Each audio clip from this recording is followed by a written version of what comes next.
Sejam bem-vindos ao canal Falando Sério. Eu sou. A sua imaginação é Jesus Cristo em você. Never go there. Mas antes, meus amigos, curtam, compartilhem, se inscrevam no nosso canal e não deixe de acionar o sininho para novos vídeos como este.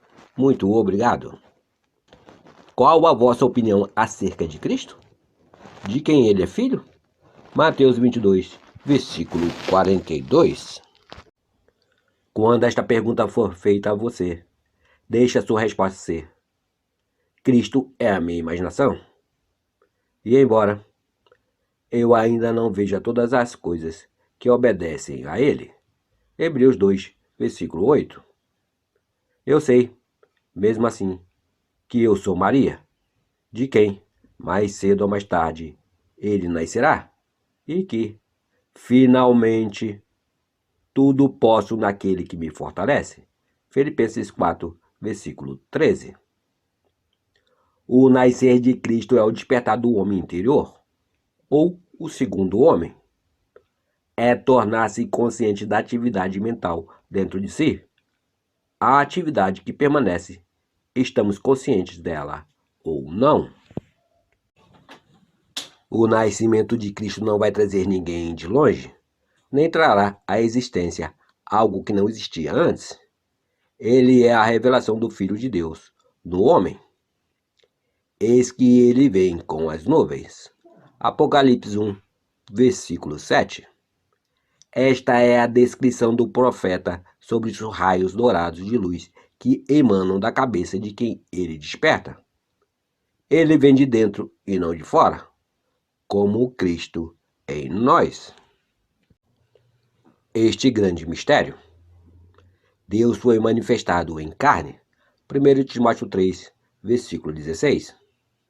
Se deu desde o início do advento, e é apropriado que a limpeza do templo de Deus, que sois vós, 1 Coríntios 3, versículo 17, permaneça na vanguarda dos mistérios cristãos, pois o reino de Deus já está entre vós. Lucas 17, versículo 21. O advento é o desvendar do mistério do seu ser.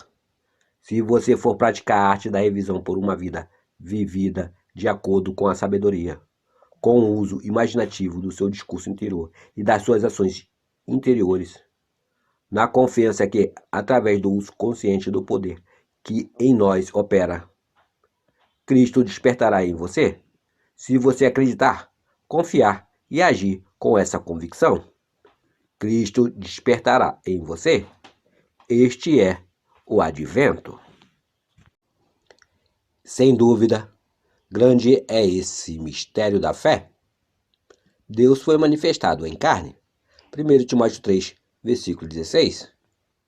E do advento em diante, aquele que tocar em vós, tocará na menina dos olhos de Deus. Zacarias 2, versículo 8. O mundo e tudo dentro dele é a consciência do homem condicionada de maneira objetiva. A consciência é a causa e também a substância de todo o mundo.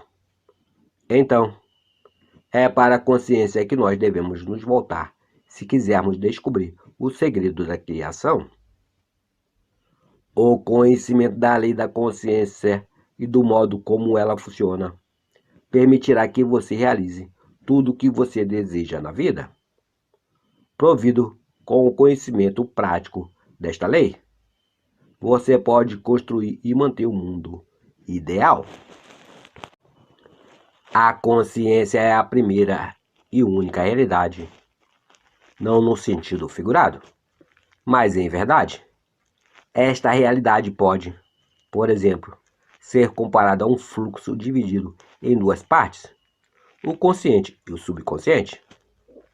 A fim de operar a lei da consciência de maneira inteligente, é preciso compreender a relação entre o consciente e o subconsciente. O consciente é o aspecto pessoal e seletivo. O subconsciente é o aspecto impessoal e não seletivo. O consciente é o reino dos efeitos, enquanto o subconsciente é o reino das causas. Estes dois aspectos da consciência são as divisões masculinas e femininas da mente. O consciente é representado como masculino, o subconsciente como feminino. O consciente gera as ideias e ele impressiona essas ideias no subconsciente. O subconsciente as recebe e a elas dá forma e expressão. A partir desta lei, conceber primeiro uma ideia para depois impressioná-la no subconsciente, todas as coisas se desenvolvem através da consciência, e sem esta sequência, nada do que existe teria sido criado. O consciente impressiona o subconsciente, enquanto o subconsciente expressa tudo o que é impresso sobre ele. O subconsciente não origina ideias, mas assume aquelas as quais a mente consciente admite como verdade, e de uma maneira só conhecida por ele, manifesta as ideias aceitas. Portanto, através de seu poder de imaginar e sentir, e com sua liberdade para escolher a ideia que irá entreter, o homem tem controle sobre a criação. O controle do subconsciente é realizado através do controle de suas ideias e sentimentos. O poder da criação está escondido nas profundezas do subconsciente, o aspecto feminino ou o ventre da criação. O subconsciente transcende a razão e não é dependente da indução. Ao contemplar um sentimento, ele o estabelece como um fato existente dentro de si, e sobre esta convicção passa a dar expressão a ele. O processo criativo começa como uma ideia que segue o seu fluxo na forma de um sentimento e termina em uma vontade de agir. As ideias são impressionadas no subconsciente por meio do sentimento. Nenhuma ideia pode ser impressionada no subconsciente até que ela seja sentida. Porém, uma vez sentida, seja ela boa, má ou indiferente, ela deve ser expressa. O sentimento é o único meio através do qual as ideias são transmitidas para o subconsciente. Portanto, o homem que não controla os seus sentimentos pode facilmente impressionar o seu subconsciente com estados indesejáveis. Controlar não quer dizer limitar ou suprimir os seus sentimentos, mas sim se autodisciplinar para apenas imaginar e entreter sentimentos que contribuam para a sua felicidade. O controle de suas emoções é de suma importância para se ter uma vida plena e feliz. Nunca entretenha um sentimento indesejável, nem sequer pense hipoteticamente em coisas ruins. Não importa de que forma ou em que situação. Não foque na sua imperfeição, nem na dos outros. Fazer isso é o mesmo que impressionar o subconsciente com essas limitações. Aquilo que você não deseja para si, não sinta como verdade, nem para você, nem para ninguém. Esta é a maior lei de se ter uma vida plena e feliz. Todo o resto é comentário. Todo sentimento produz uma impressão subconsciente, e a menos que esta impressão seja contrabalanceada por um sentimento mais poderoso, de natureza oposta, ela deve ser expressa.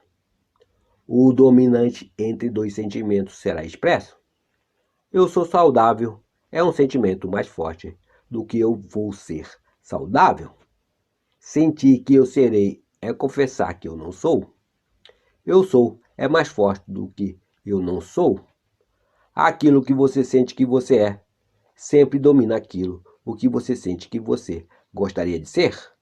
Portanto, para ser realizado, o desejo deve ser sentido como um estado existente, ao invés de um estado que ainda irá existir. O sentimento precede a manifestação e ele é a base sobre a qual repousa toda manifestação. Seja atento e cuidadoso com seus sentimentos e comportamentos, pois há uma conexão contínua entre eles e seu mundo visível. O seu corpo é um filtro emocional que inconfundivelmente ostenta as marcas de suas emoções dominantes. Problemas emocionais, especialmente os problemas reprimidos, são as causas de todas as doenças, pois reprimir intensamente a sensação de um problema sem expressá-la ou estabelecê-la dará início a uma enfermidade. Enfermidade é uma palavra que vem do latim infirmitatis, que é derivada de infirmus, composta da junção do prefixo in com o adjetivo firmus. O prefixo in indica o contrário, a falta ou a ausência de alguma coisa. O adjetivo firmus é dado a algo firmado ou estabelecido, que tem consciência, que é constante, estável, seguro ou resistente. Portanto, enfermidade é o contrário, a falta ou a ausência de algo estabelecido, consistente, constante, estável, seguro ou resistente em você. Não alimente o sentimento de tristeza, fracasso ou frustração, para que você não se afaste de seus objetivos e para que seu corpo não adoeça. Pense, emocionalmente falando, apenas no estado que você deseja realizar. Sinta a realidade do estado procurado e viva e haja com esta convicção, pois este é o caminho para todos os milagres visíveis. Todas as alterações de expressão são produzidas através de uma mudança de sentimento. Mude o seu comportamento e os seus sentimentos, e você muda o seu destino. Toda a criação ocorre no domínio subconsciente.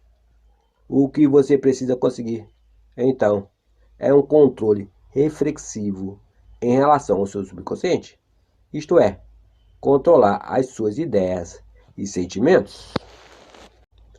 O acaso ou os acidentes não são os culpados pelas coisas que acontecem com você. Nenhum destino traçado é o responsável por sua sorte ou azar.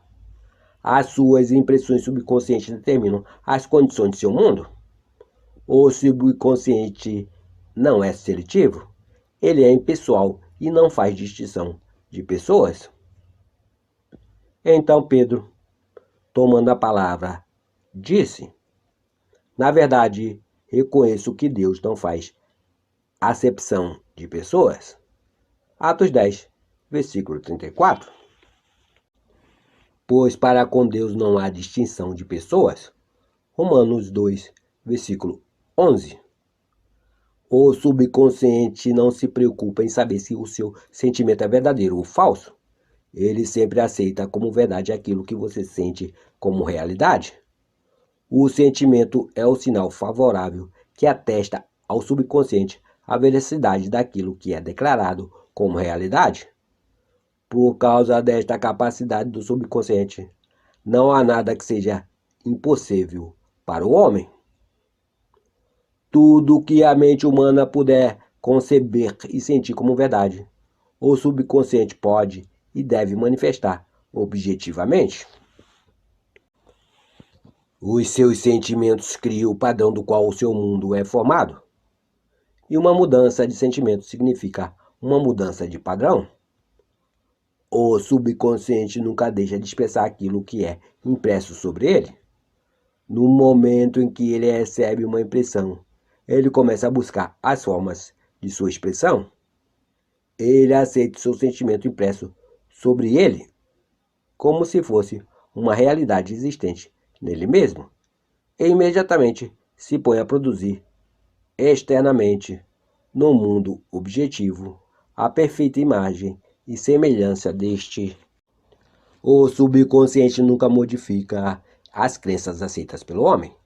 Ele somente as retrata até o último detalhe, seja elas benéficas ou não. Para impressionar o subconsciente com um estado desejável, você deve assumir a sensação de que você sentiria caso o seu desejo fosse realizado agora.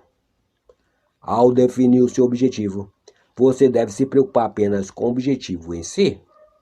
Você não deve considerar a forma como ele será expresso ou quais serão os obstáculos encontrados.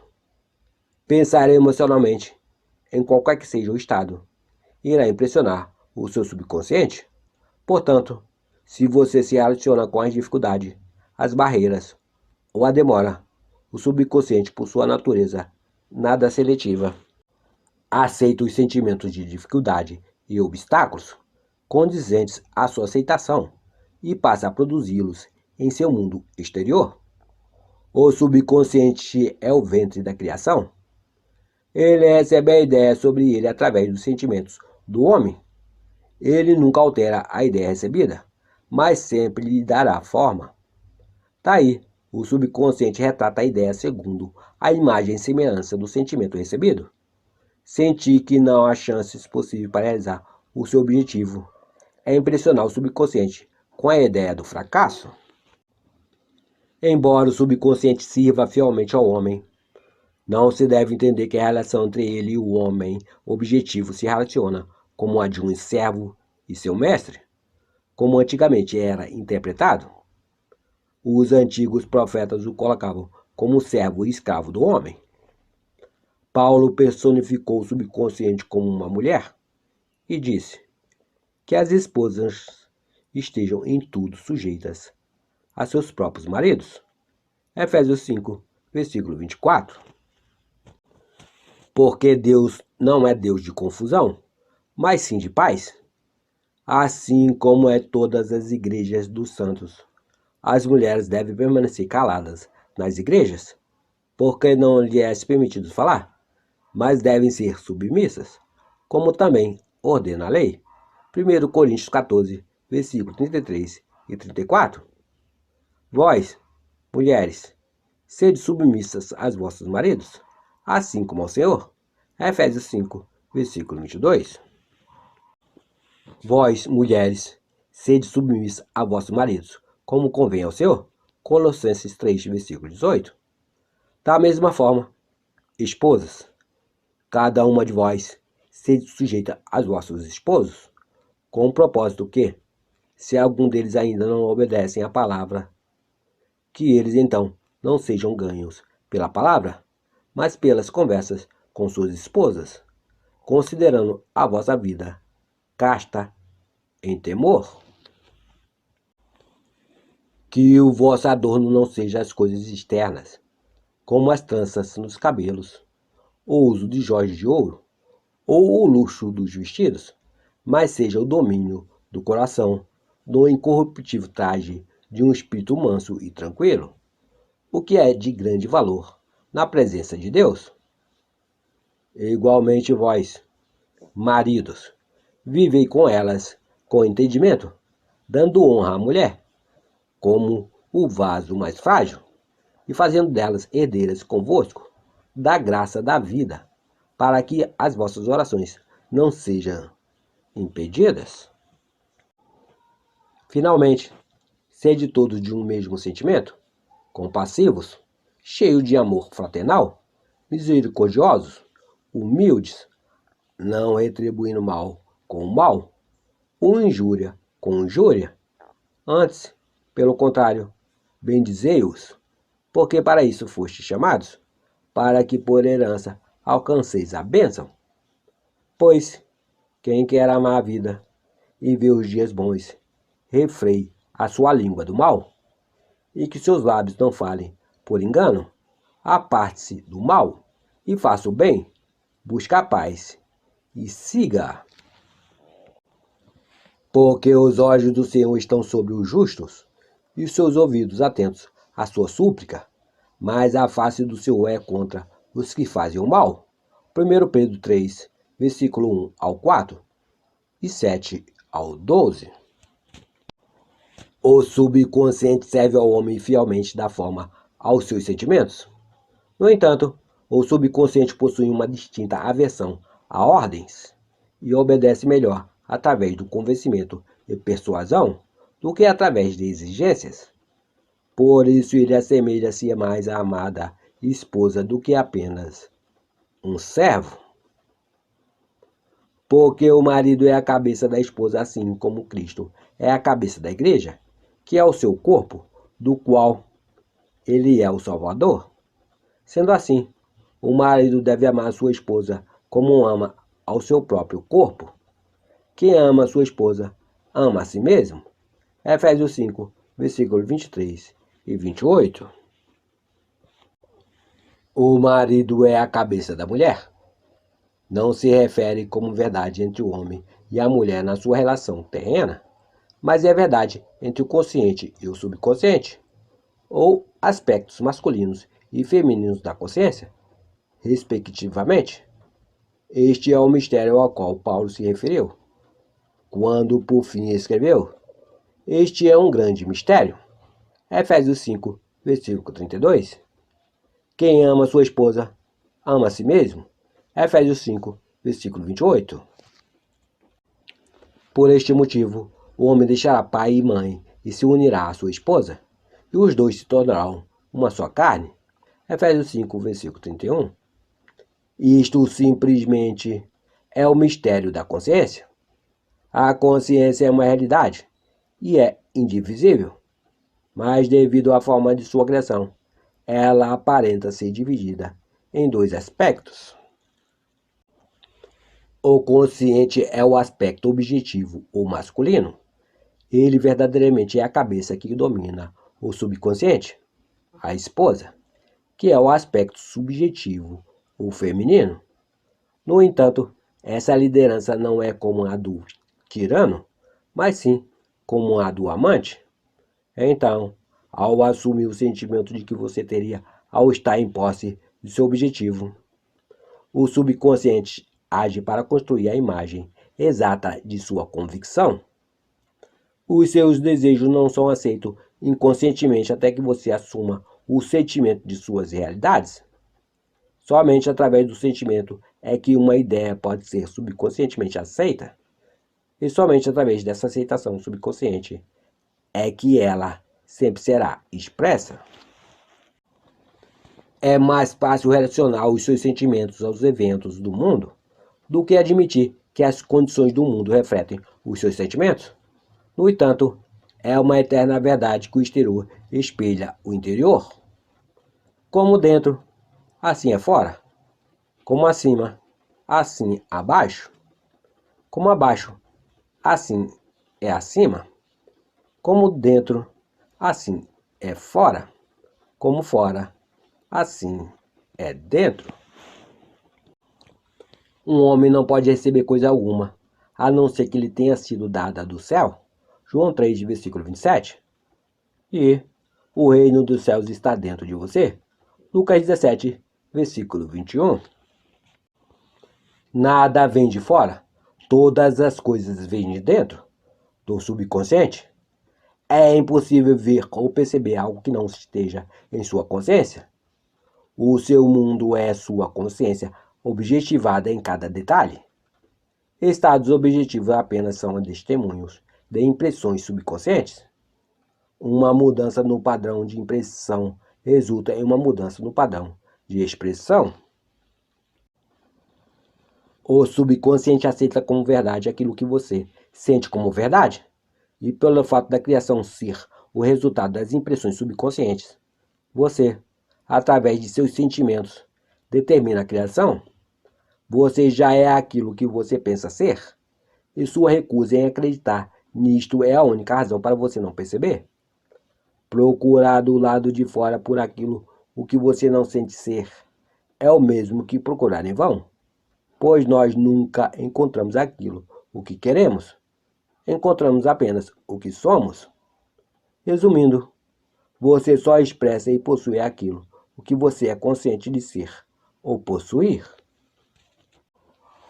Pois para aquele que tem, mais será dado, e ele terá em abundância.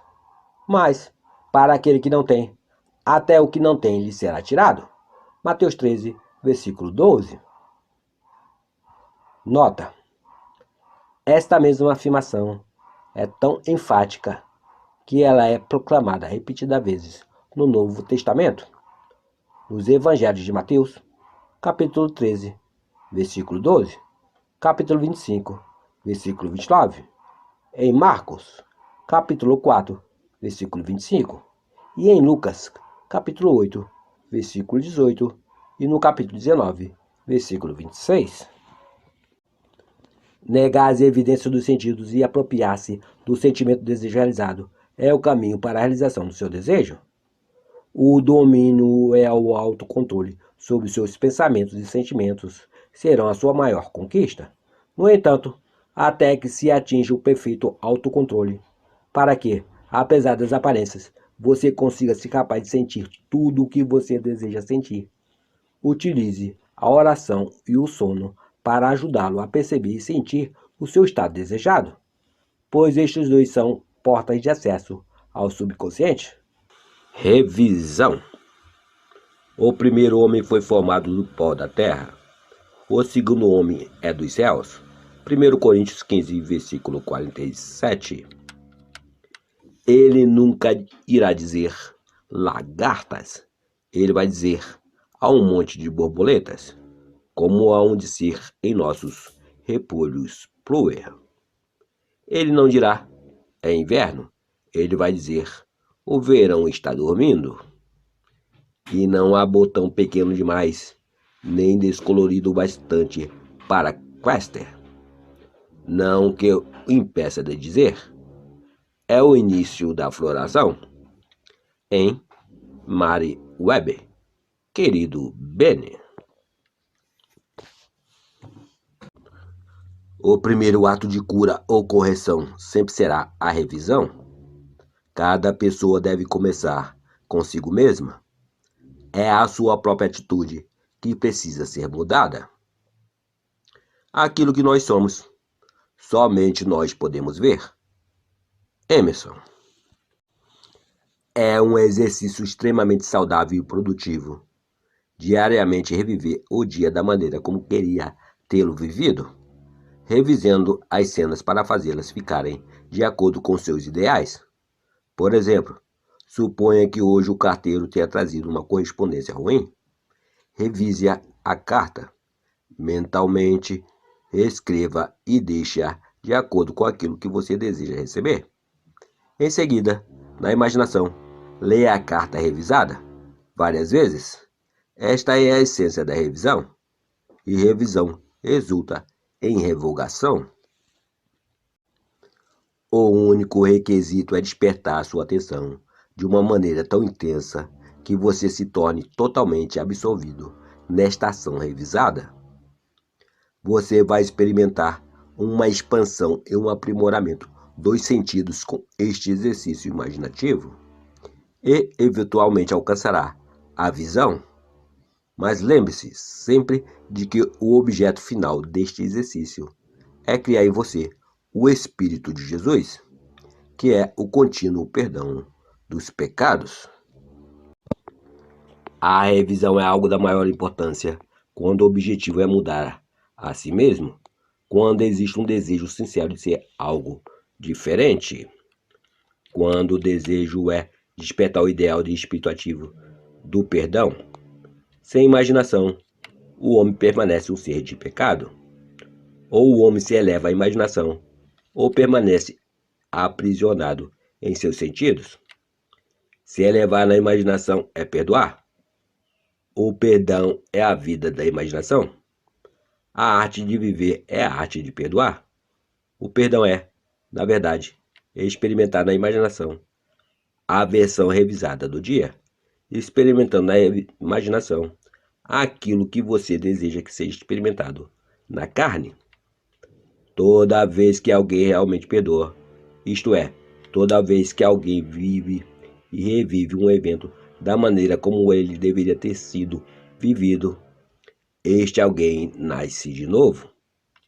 Pai, perdoai-lhes. Não é uma súplica que deve ser feita uma vez no ano, mas uma oportunidade que temos todos os dias.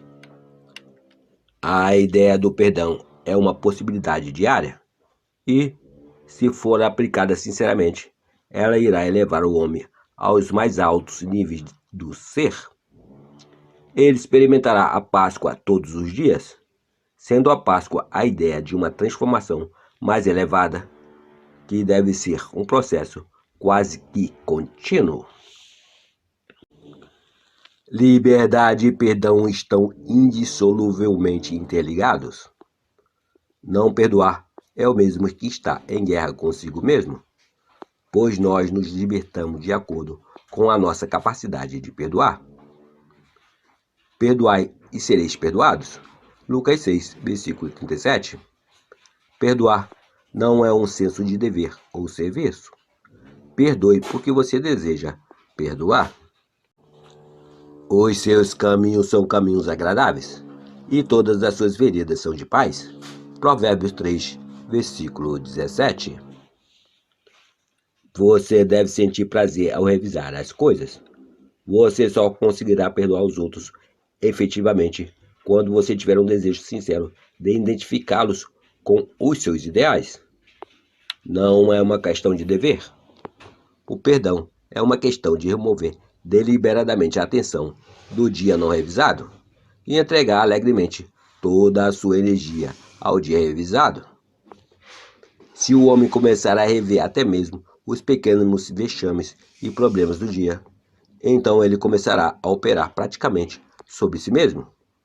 Cada revisão é uma vitória sobre si e, portanto, uma vitória sobre o seu inimigo. E assim os inimigos do homem serão aqueles em sua própria casa. Mateus 10, versículo 36. E a sua casa é o seu estado de espírito. O homem muda o seu futuro conforme ele revisa o seu próprio dia. Quando o homem pratica a arte do perdão, da revisão, ele revisará com a sua imaginação qualquer cenário factual no qual repouse a sua visão, mesmo aquele nunca testemunhado antes. A magnitude da mudança realizada em qualquer ato que a revisão envolve faz tal mudança parecer totalmente improvável para o realista. O homem sem imaginação. Porque todas as mudanças drásticas sobre a sorte do filho pródigo se deram por uma mudança em seu coração. As batalhas do homem são travadas em sua própria imaginação. O homem que não revisa o dia perdeu a visão da vida que se assemelha à verdadeira função do Espírito de Jesus, que é transformar esta vida. Portanto, tudo quanto quiserdes que os homens vos façam, assim vós fazei-vos a eles também, pois esta é a lei dos profetas. Mateus 7, versículo 12. Aqui segue a maneira como uma amiga artista perdoou a si mesma e viu-se livre da dor, da irritação e de inimizades. Ela, sabendo que nada além do esquecimento e do perdão é capaz de nos conduzir a novos valores, lançou-se em sua própria imaginação e escapou da prisão de seus sentidos. Ela escreveu: quinta-feira eu dei aula o dia inteiro na escola de artes e somente uma pequena coisa me marcou o dia. Ao entrar em minha sala de aula durante a tarde, eu vi que o zelador tinha deixado todas as cadeiras em cima das mesas depois de limpar o chão. Quando eu fui revirar uma das cadeiras para baixo, ela escorregou das minhas mãos e me causou um forte golpe em cima do meu pé direito. Eu imediatamente examinei meus pensamentos e logo vi que eu tinha criticado o homem por não ter feito o seu trabalho como deveria. Mas vendo que ele tinha perdido seu ajudante, eu percebi que na verdade ele já tinha feito o suficiente e que foi um presente indesejado que caiu e bateu em meu pé. Olhando para meu pé, eu vi que tanto minha pele quanto as minhas meias estavam intactas. E então eu esqueci o episódio. Naquela noite, depois de ter trabalhado intensamente em um desenho por cerca de 3 horas, decidi tomar uma xícara de café. Para minha total surpresa, eu não consegui pisar com meu pé direito, que estava latejando com grande dor. Eu me joguei sobre uma cadeira e tirei meu sapato para dar uma olhada. O pé inteiro estava com uma estranha mancha púrpura e rosa, inchado e quente. Tentei andar, mas vi que só ia doer mais. Eu não tinha qualquer tipo de controle sobre ele. Parecia ser uma entre duas coisas. Ou eu tinha fraturado algum osso, ou tinha deslocado alguma coisa. Não adiantava ficar especulando sobre o que era. O melhor era se livrar disso o quanto antes. Então me acalmei e deixei tudo ao jeito para lançar-me em luz. Porém, para aumentar a minha perplexidade, minha imaginação se recusava a cooperar. Ela só dizia não. Esse tipo de coisa também acontece frequentemente quando eu estou pintando. Com isso, eu apenas começo a questionar. Por que não?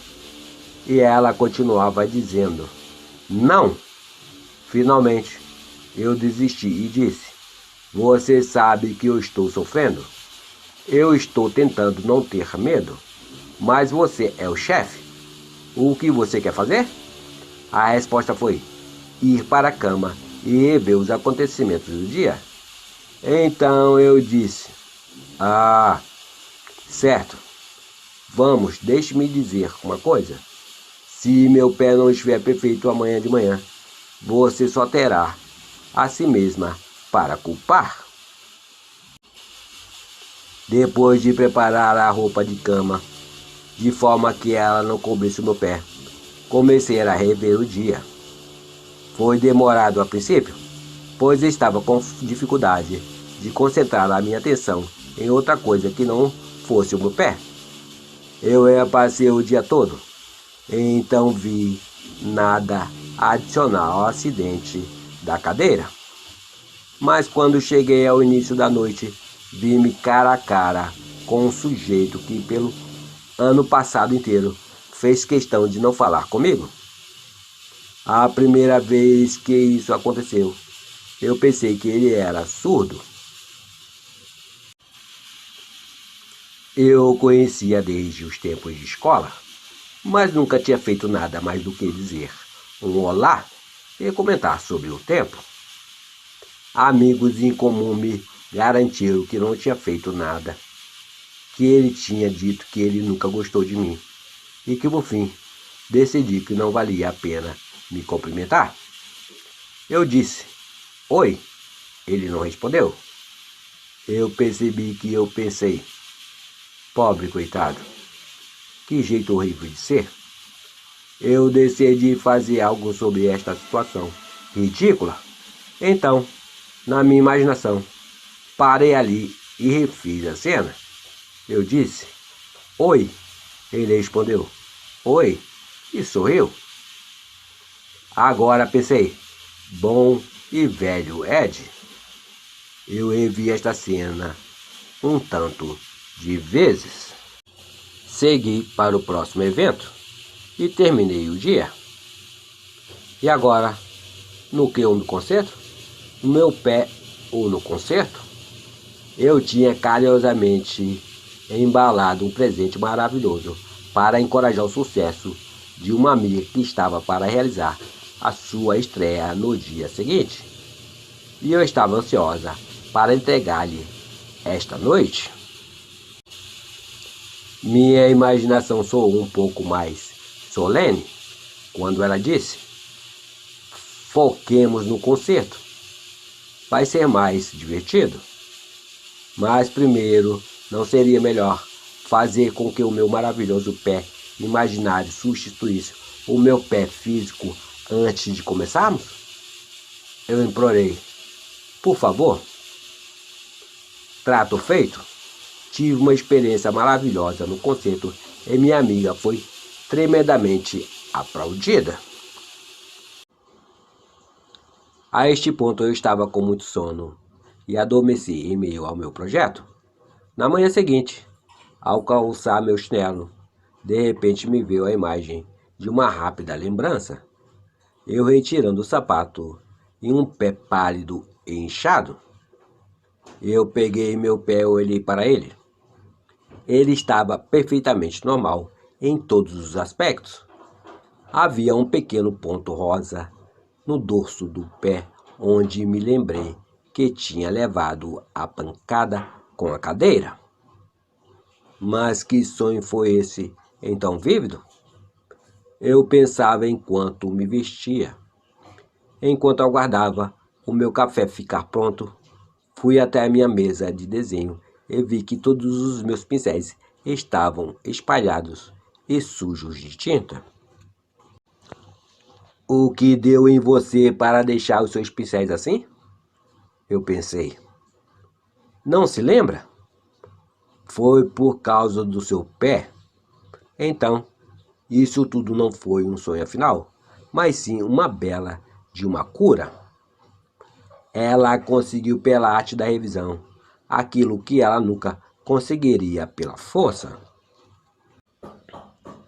No céu, a única arte de viver é esquecer e perdoar, especialmente para a fêmea. William Blake. Nós devemos encarar a nossa vida, não como ela aparenta ser, mas sim através da visão do artista, através da visão do mundo perfeitamente criado e sepultado sob todas as mentes, enterrado, à espera que nós um dia o revisemos. Somos levados a acreditar em uma mentira quando vemos com o olhar e não através dele. William Blake. Apenas uma revisão do dia e aquilo que era inquestionavelmente real, para ela já não era tanto assim, e como um sonho, despercebidamente desapareceu. Você pode revisar o dia para satisfazer a si mesmo, e ao experimentar na imaginação os discursos revisados e suas ações, não só modificará a tendência da história de sua vida, mas também transformará todas as suas desavenças em harmonias. Quem descobre o segredo da revisão não terá outra escolha a não ser se deixar ser guiado pelo amor. Sua eficácia aumentará com a prática. A revisão é a maneira pela qual o correto pode encontrar o seu potencial adequado. Não resistais ao mal. Mateus 5, versículo 39.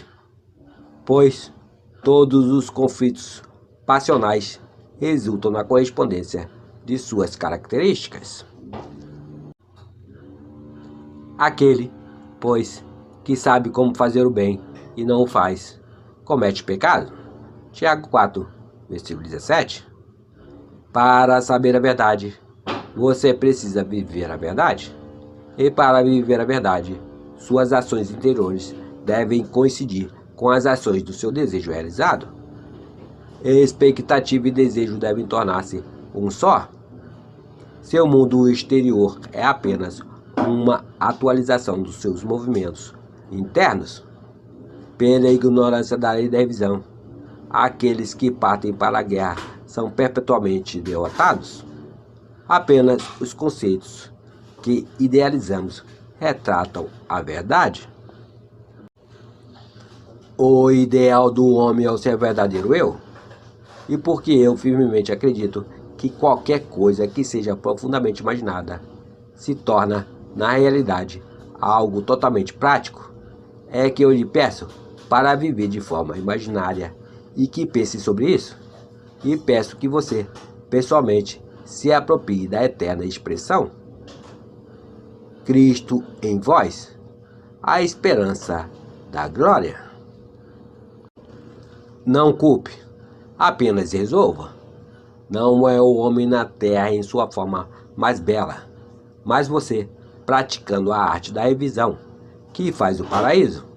A evidência desta verdade só será encontrada quando você mesmo tiver esta experiência.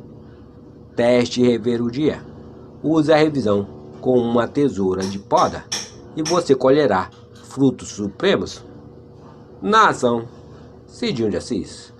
Curtam, compartilhem, se inscrevam no nosso canal e não deixe de acionar o sininho para novos vídeos como este. Muito obrigado, meus amigos. Fiquem com Deus. A sua consciência.